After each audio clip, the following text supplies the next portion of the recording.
What's up, everyone? Welcome back to Girls with Goals with your hosts, Anne Catherine. And Caroline. Today, we're going to be talking about can people change, which is a loaded question.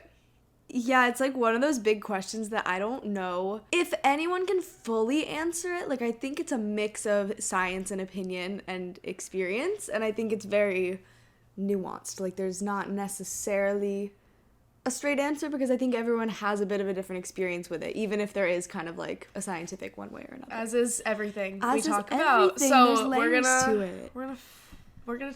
talk. I don't know. This question popped in my head a few days ago.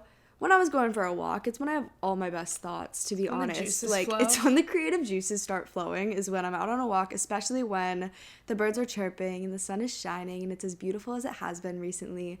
And I got my headphones on and I got a pep in my step and I'm bopping on the street, and that's when the creative juices are mostly flowing. And then I just thought,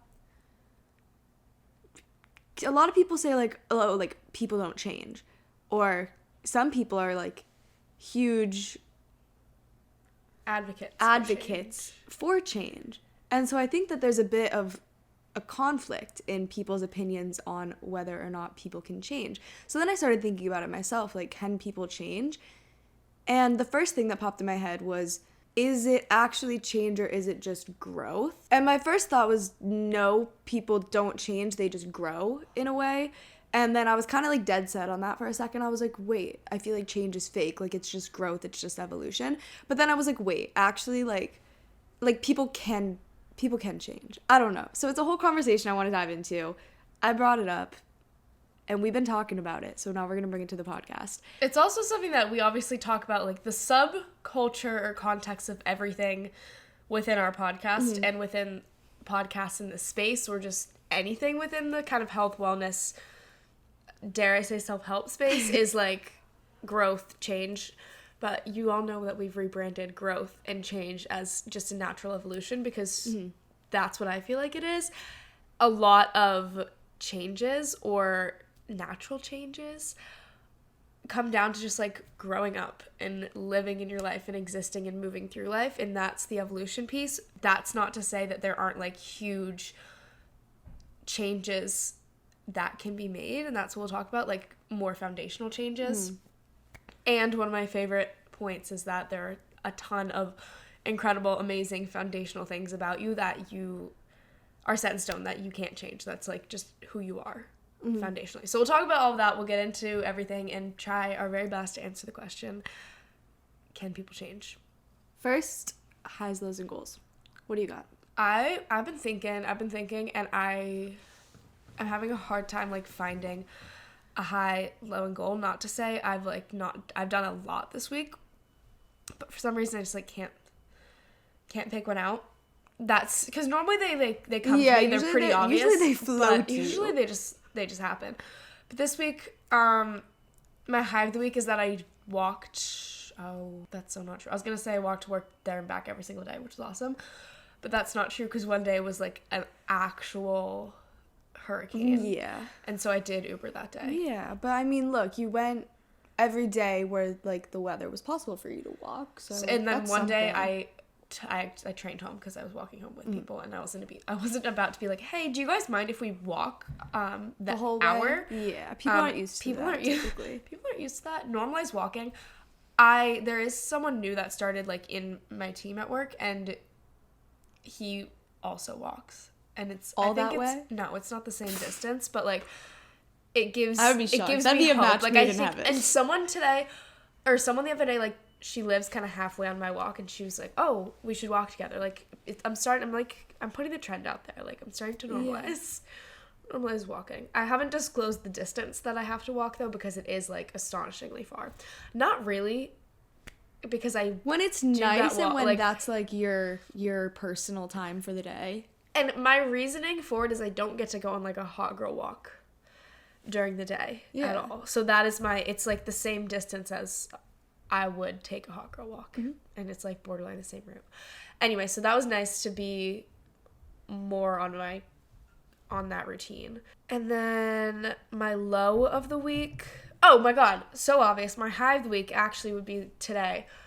It's like so nice and warm. I went for a run, and normally when I run I wear sports bra and leggings, except for when it's negative a million degrees Right. out in Boston. I can't, but like in the summer when I'm outside, like that's when I'm comfortable working out and running in, so that's what I'm gonna run in. And that's what I ran in today because it was really nice. It was sunny. It was awesome. Like, it was perfect. Mm-hmm. And it was like the first warm day, so everyone was out and about. I got so many looks. And I'm just like not, yeah, it's like, no, why?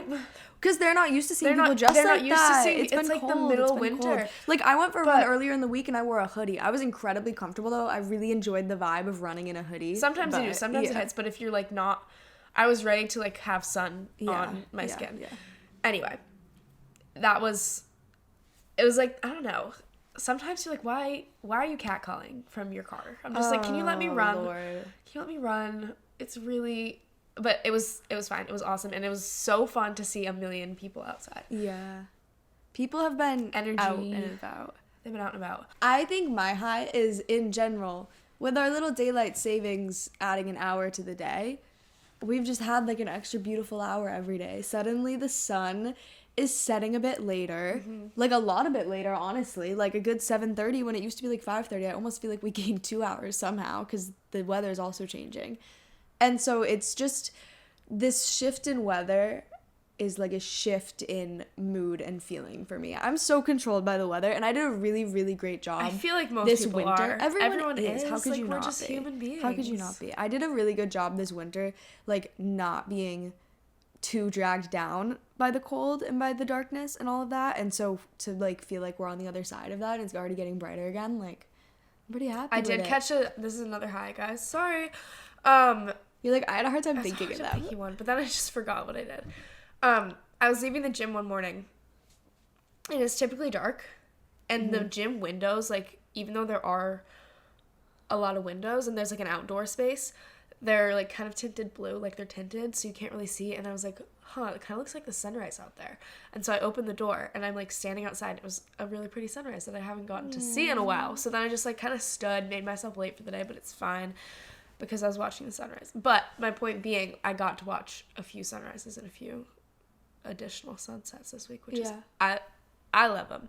So that's fun. And then my low of the week is also today, being my run, because picture it.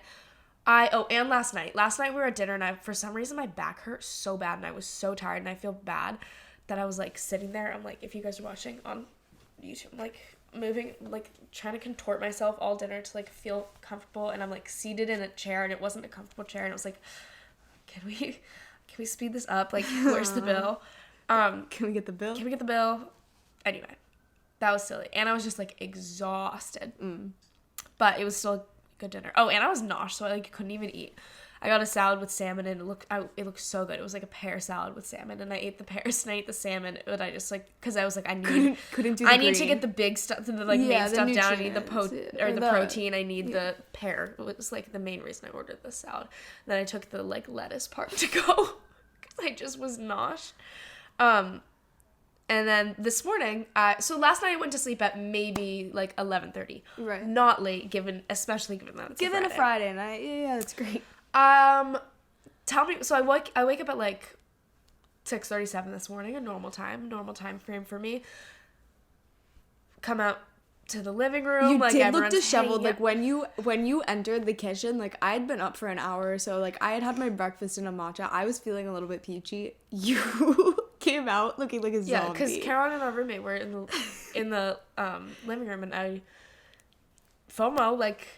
Yeah, like you hear us you're talking, having conversation, you're like I'm gonna come out, I'm gonna listen, I'm gonna say my piece. Yeah.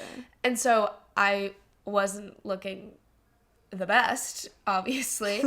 And then like I was still feeling a little atrocious. So I was like, oh, I'm gonna go like charge my phone, which is near my bed, and then like lay down for a second. 2:30 in the afternoon is when I woke up from that. I noticed that you were unresponsive. But, like, I didn't want to bother you because I, like, just unresponsive how? Well, like, my texts were just, like, undelivered. Like, you hadn't, like, read anything. And you also, like, you hadn't been active on Instagram or in the family group chat or anything like that. I definitely noticed that you were, like, a little bit unresponsive. And I was like, maybe she's just kind of, like, having a disconnected moment right now. It turns out she was sleeping. Dad texted me the other day, like, off to the side personally. He was like, hey, is everything okay? Like, haven't heard from you in a while. And I was like, Yeah, it's because I haven't responded to the family group chat. I answered their FaceTime today. This actually might be one of my highs of the week that I missed. When did they FaceTime? I was at the gym today, and I took my stretch, like, at the end outside because it was so beautiful out. And my mom texted me in all caps, "What can I put in my smoothie? We ran out of vegan protein." Like, all caps. There are 12. I know. Because there are 12 tubs of protein there. I know there are. But I don't know. Because I always bring them specifically want vegan vanilla, so like they're just super. I got him a new one. I got our dad because oh my god, our dad has been on this whole thing. He was like, I'm not eating vegan. Like I want whey protein. I want whey vanilla. I want vanilla whey, and I want vanilla whey only. And tell me why he wants an unflavored. Like he asked specifically for unflavored. He wants like the least flavored. Do they have an unflavored? unflavored? And he's like, can you get disgusting. If it's vanilla, like can it be like less vanilla? Can you? Oh my god. And then all of a sudden, he's like, nope, it made my stomach hurt one time. I'm off the whey. I need vegan. Which is valid. Whey, I haven't touched whey in years. At least my stomach hurt. We were there. We were at home, like, at our parents' house 2 weeks ago, a week ago. The pantry has 6 minimum. It has so much whey. Like, it was a bad time for him to decide he just wanted vegan. It has vegan. It has, like, multiple vegan. Anyways, tubs. My parents FaceTime me. I'm, like, outside in the sun stretching, and they just literally, like, set the camera up while they're making eggs and smoothies. It was, like, adorable. We just hung out for a minute, and I talked through the smoothie, and they were kind of disappointed because they didn't use banana. They didn't use frozen banana. It was I have another low week. It was like just berries, and you need banana or perhaps mango, like something creamier. You need something creamier in there. Okay, so picture it. I felt like I needed some nutrients. I felt like I wanted a little something refreshing on my way home from work one day. So what do? There's this one smoothie place that's on my way home from work. It's disgusting. Like, I'm not going to call it out by name. It's consistently bad. But it's consistently bad for everyone under the... Like, I don't know how they're still in business. They're a large chain. It's disgusting. It is so worse than bad. But I'm like, you know what? I'm going to try a different flavor today. I'm going to try a green smoothie. Because at the end of the day, like, it's still nutrients. And it can't be that bad. Like, you know, it's always, like, chunky. And you know how smoothies are, like, warm and, like... Yeah. Feel like styrofoam almost? It's, like, one of those. It's not refreshing. It's like not chunky and warm. So I get this different one, and I'm clicking I ordered on my phone. So I'm like clicking my little add-ins and like protein powder, doing my things, and it was like, do you want half banana, half cauliflower? And I was like, you know what?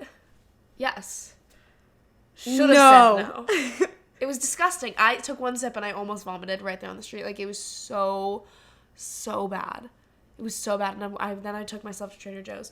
I'm walking, and I'm like, oh, I feel bad. I just spent literally $15 on the smoothie. Oh, no. I'm like, I should drink it. Like, I can't waste this money. Yeah. I can't waste these nutrients. Like, I don't want to waste this food. So I'm like, it's disgusting.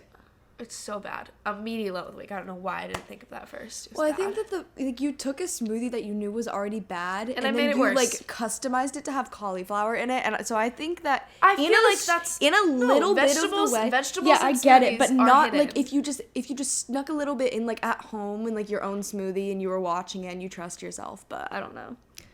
They were already unreliable. Disgusting. My low of the week, we were home last weekend taking care of Stanley, and you guys know I talked in the last podcast episode. I ordered a longboard, and I was all excited to longboard around the island. It got delivered to my house on the day that we left. So now I didn't have it at home, and I also don't have it in Boston. But the exciting thing is that it'll just be waiting for me when I go back home next time, which I don't know when that will be. The next time I go to New Hampshire. But there'll be a longboard there when I get there. But my low was that my timing was just so bad. I didn't get to do it because it was such a beautiful weekend, and I was walking the dog outside so much. If I had my longboard, I would have had an absolute blast. But wow, that's for another time. For your only low to be that your longboard wasn't delivered. Well, it's not. I also have insomnia. Oh, is it diagnosed? Well, personally diagnosed for the past month. I've been waking up at 2 a.m. and then 3 a.m. and then 4 a.m. and then 5 a.m. and I have not been able to sleep in the past month past 7 a.m. I can fall asleep okay. Okay, we're not talking about sleep as a low. Like, that was determined months ago, and we still. My goal of the week is to figure out my insomnia. Okay, it's a goal. It's not a low. It's my goal. And you? My goal of the week is it's restaurant week in Boston. Oh. And on Friday when we went to this restaurant, they gave us the restaurant week menu, and restaurant week is like for a set price, and it's typically like way less than you would get the normal meal. I think it's but it's like 3 courses. $41 this year. Yeah, it was like they're all and like so in you the get 40s. an appetizer, you get your meal, you get a dessert, you get a drink, or some like the drink's definitely not configuration included, but you get 3 parts. You get like multiple things, and it's way cheaper than you would typically get. So we, on Friday, when we went to a restaurant that was running Restaurant Week, we weren't prepared. We didn't come in the right mindset. Like, the salad I wanted wasn't on the Restaurant Week menu, so we decided to forego the Restaurant Week. But I want to go this week, and our roommate suggested going, so... Yeah, I would I've like never done that, and I would honestly love like a 3-course dining experience. Right, but you need to be in the headspace. You need to know, though. You need to know you're sitting sitting down for a 3-course dining experience. You can't. I don't know that it's something you just spring on yourself, unless you are more spontaneous than I am. I feel like with restaurants, I'm gonna look at the menu and I'm gonna decide what I want to have before I go. I'm gonna at least have options. I'm gonna have scrubbed it. Yeah, especially like having a little gluten intolerance. Like, I gotta look. I gotta do it. Right. I don't know what type of person you are, but if you, like, you can't go to a restaurant that you've never been to before and not look at the menu and, like, pre-decide what you're going to order before you even enter. Like, that is just playing with fire to me. It's crazy. Can people change? Like I was saying in the beginning, when I first thought of this question, you know, I was given a little, like, devil's advocate kind of opinion. I was like, no. I don't think people can change at all. I think that all change that we consider is just chalked up to growth and evolution, and I don't think that somebody can actually change, like, at their core who they are. But then I thought a little bit deeper about it, and I was like, you know what? Like, neuroplasticity, like, that exists. Like, we can rewire pathways in our brains, and, you know, that's why you're able to learn new things. That's why you don't, like, stunt your growth at 3 years old. That's why you're always... like, learning and developing new skills and stuff. So, like, it's possible to develop new things. The question, though, does that rewrite the old things? Exactly. We know it's possible to form new things, form new skills, stretch yourself in that way, but is that almost just growth? Because I think change... I don't know, it's so dependent on how you define it, because would you have to get rid of the old and have new for it to be defined as change? I think socially, I think you can say yes, like, we'll get into the reasoning behind this, but I think when you add new long-term habits or new long-term lifestyles or something along those lines, yes, that is, like, surface level change. Going deeper, then it begs the question, did you change those foundational set in stone things, or did you just kind of, like, add something on top of it? And if you didn't change the foundational stuff, which is very, very hard to do, then you didn't, maybe, depending on how you cut it, you didn't change. Or is developing a new skill, learning something new, doing that, like, is that change enough in itself to be called change? Or does it have to be some, like, 180 flip from something else? I don't know.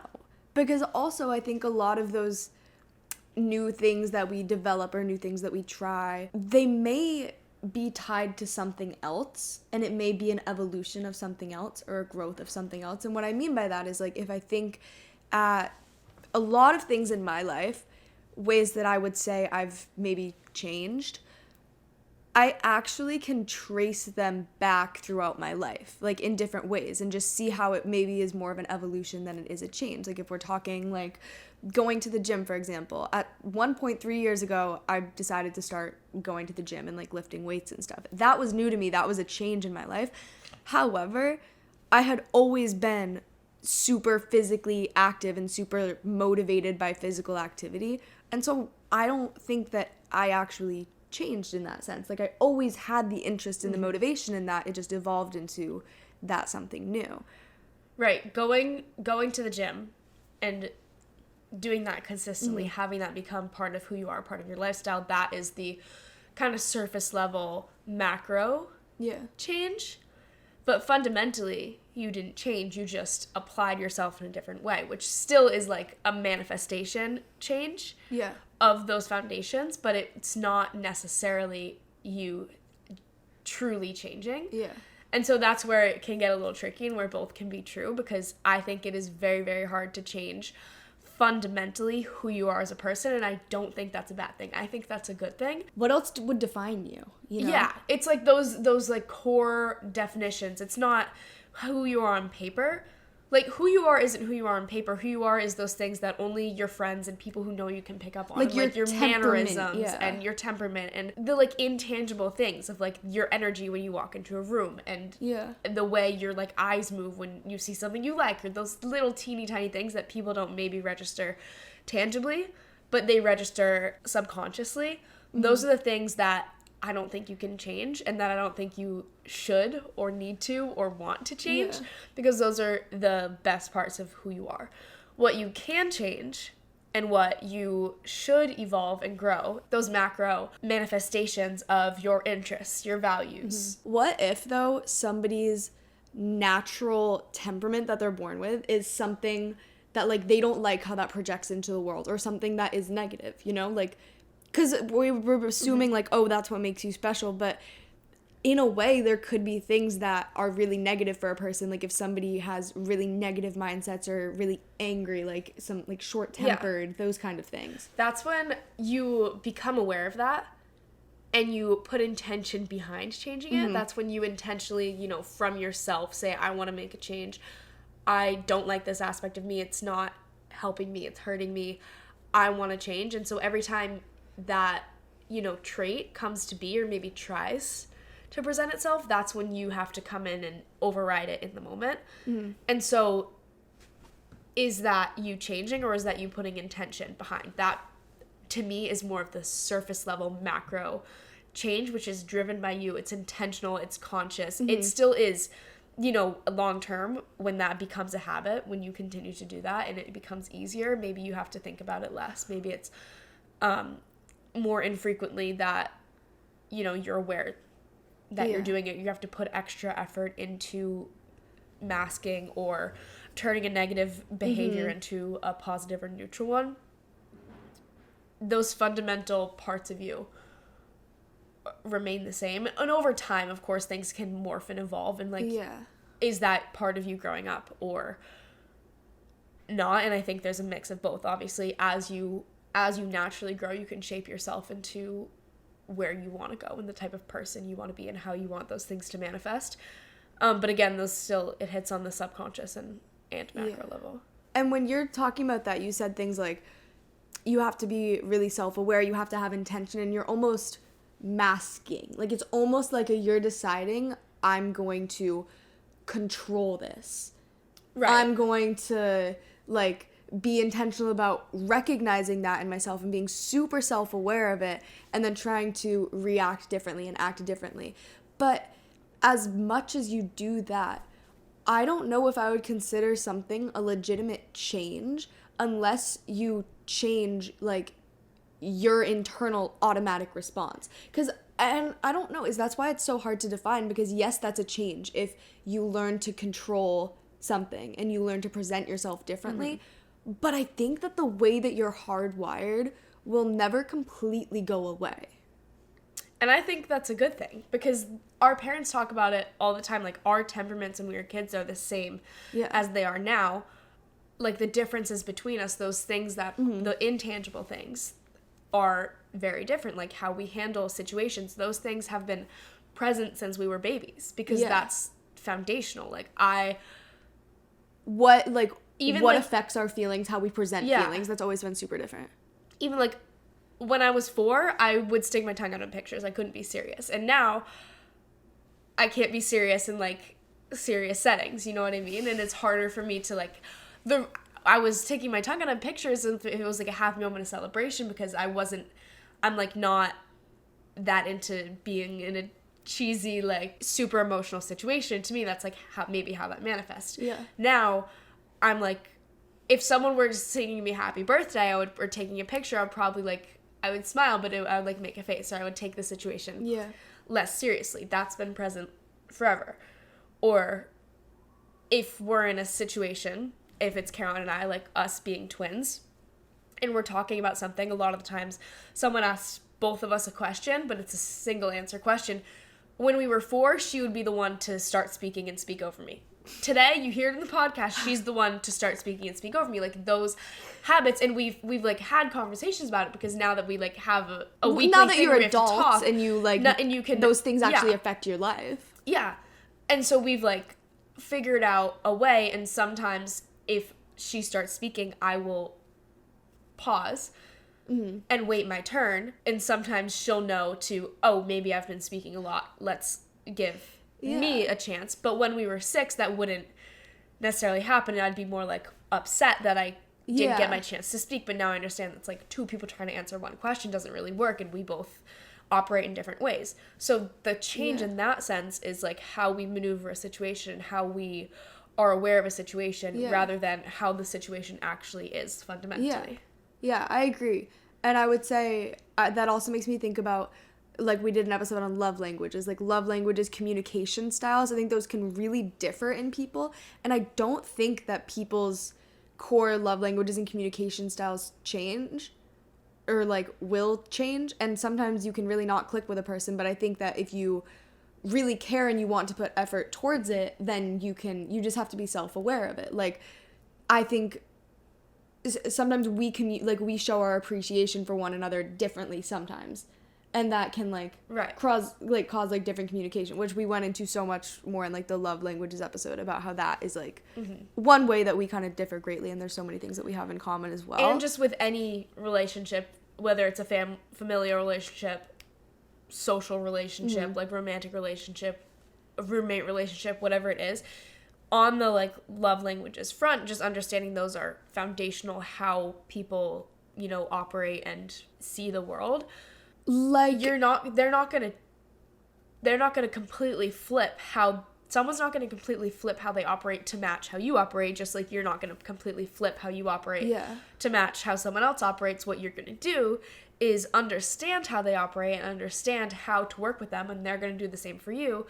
And you put intention behind meeting in the middle, or meeting how they operate and they meet how you operate a little bit, and then it works itself out. You shift your behaviors, but you don't change internally. So the answer to that, we're like kind of gearing towards the answer as fundamentally, do people change? No.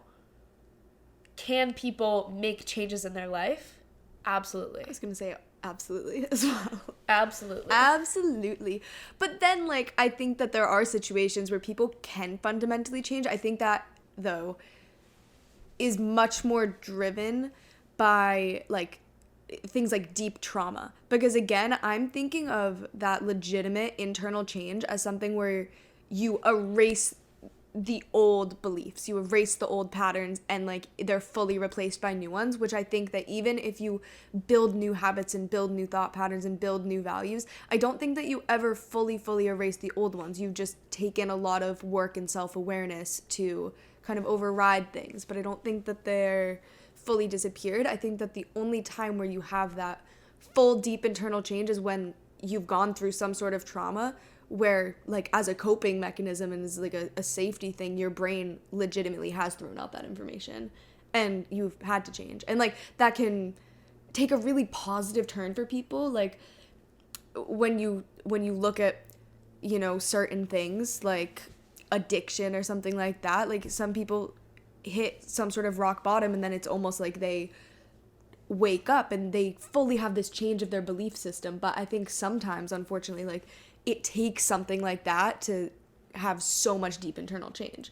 Mm-hmm. On the same note, you can make changes in yourself with an extremely high level of self-awareness and intention and work. I think it's just incredibly hard, but I don't also think that you override those old things. Talking about the same analogy of addiction, I mean, you hear people who are sober say things like, it's like, I'm still fighting every day. It's still a choice that I have to make every day, because they have been strong enough and worked hard enough to shift their beliefs, but those root habits and hardwirings in their brains, like, they don't disappear completely. People still deal with that, and they have to continue to be self-aware to act against it. And that is one very extreme example, but I think that it's the same case for everything, even on a micro level. An example for me, I have really been self-aware of anxiety in the past few months, more than I think I ever had, like kind of bringing that into my focus of, damn, I think I feel these things.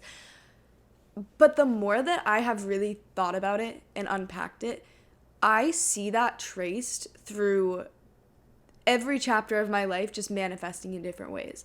I like think about behaviors and things like as a kid. I think about times when I was like hyper fixated on things, or I struggled to be in the present moment, or maybe social anxiety at different points. Disordered eating as a point was a manifestation of anxiety as well. Like hyper fixated on work, things like that. Like I see that traced through every aspect of my life. And so when it kind of came to my forefront a few months ago, where I felt like it was starting to affect me super greatly, I was like, this honestly isn't a change. It has just evolved to now be manifesting in a way that I'm not sure I can like handle without addressing right now. But it wasn't a change. Like I think that is something that is hardwired in me, because I can trace it all the way back down, and I don't think that I will ever hardwire that out of me. But by being super self-aware about it, I have that opportunity to, you know, try to build different habits and change my immediate reactions and things like that. But I genuinely don't think that is something that is ever gonna like completely disappear from me. I think that you learn how to manage it better, and you get a lot better at overriding it in a way. and you get a bit better at building these new patterns on top of it, so that the habit, you know, every time you get triggered by a thing isn't immediately that like anxiety or anything like that. Like you can rebuild things, but I think that it still is always going to have to be an intention. I love how we started this episode with like, it's both. We don't really have an answer, and now we've talked enough that I feel like the answer is, can people change? No. Can people make changes? Yes. But can people change through trauma? Yes. Like a huge life-altering situation that there's no choice but to change, almost. Yeah. And I think what we usually see as changing is making changes, but it takes so much self-awareness, and it takes so much intention. And so I think that's the first step to anything, to wanting to make any sort of changes, to wanting to evolve your life. It comes down to building self-awareness. It's really, really hard when people ask for a piece of advice or like actionable steps to give a specific list of action steps, because it's absolutely different for every single person. There's no one big life hack. There's no specific path or specific group of habits and activities that is gonna be like the key for everyone. The key is building a relationship with yourself and having the self-awareness, and then deciding that you kind of always want to try to be your best self, and you're self-aware of how you feel and how you act and how you react and how you think and how you express yourself in the world. And you're just really aware of it, and you make whatever changes you want to or you need to, and you naturally evolve in that way. But self-awareness is at the core of everything. It's the self-awareness and the intention, and then you're always going to move in the right direction. A huge thing, too, is that, of course, you can conceptualize change within yourself, but I think it is harder to see. It is really easy to, when someone else is changing, someone that's close to you, someone that you know, changing their habits or changing on a more fundamental level through like a significant life event or something like that, or if they're just being more intentional about things. It's easy and it's interesting to pick up on that for other people. And so now there's a whole new aspect of this topic of change when it applies to how that manifests socially, or how that manifests within other people or towards other people. I think when we ask a question of, can a person change? Usually what the full sentence is, can or will this person change for me? And I don't think that answer is ever yes. I don't think that somebody is ever going to change for someone else. I think somebody can only change for themselves. And sometimes that's going to be in relation to others, because maybe you're upset about how the way that you act is affecting your relationships and things like that. But I think that you always make that decision to change for yourself, and it will obviously affect your relationships, but I don't know if a change would ever be solely for another person, because even if it is for your relationship with that person and how it comes back to you, you know? I also think if you're changing for someone else, it's not going to stick and it's never going to work. Yeah. It's the same thing with, like, if you're going to the gym for the wrong reasons, or you're trying to eat healthy for the wrong reasons, if it's out of a place of negativity, it's not going to stick. Yeah. And it's not going to be good, and it's not going to be enjoyable, and it's not going to last. If you really want something, though, that's when it's going to last. And I was talking about this with a coworker, was, like, asking gym tips, or talking about, like, oh, I should really go to the gym, or do this. And he's like, but how do you do it? And I was like, well, I really, really enjoy it. Mm-hmm. There's no option not to do it for me, because that's what makes me feel good mentally, physically. Like, I just enjoy the activity of it at baseline.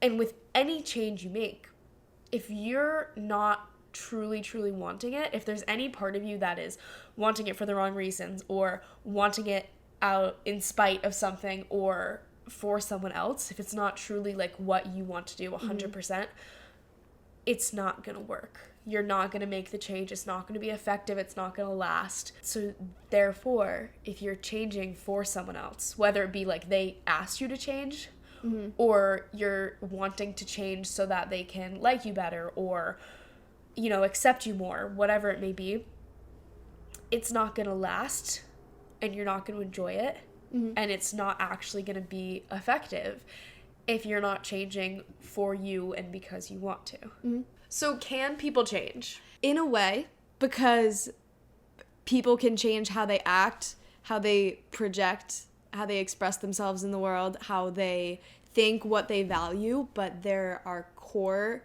hardwired things that even if you override with other things, I don't think that you can ever 100% change. Thank you all for listening. I hope that got you thinking. If it answered any of your questions that you've been thinking about, then I'm so glad. If it sparked some new questions, I'm so glad. If it makes you overthink, so sorry about that. Don't worry. But I'm so glad. We truly appreciate you guys listening. As always, you can hear more, see more on all of our socials, at Catherine Canine, at Caroline Canine, at Girls with Goals Pod, Instagram, TikTok, all the places. That's all going to be linked below as well. Make sure you're following on Spotify or Apple, or subscribed on YouTube, because we post video versions as well. And, you know, leave a rating wherever you listen. We really appreciate it. And we will see you guys next Monday. Bye. Bye.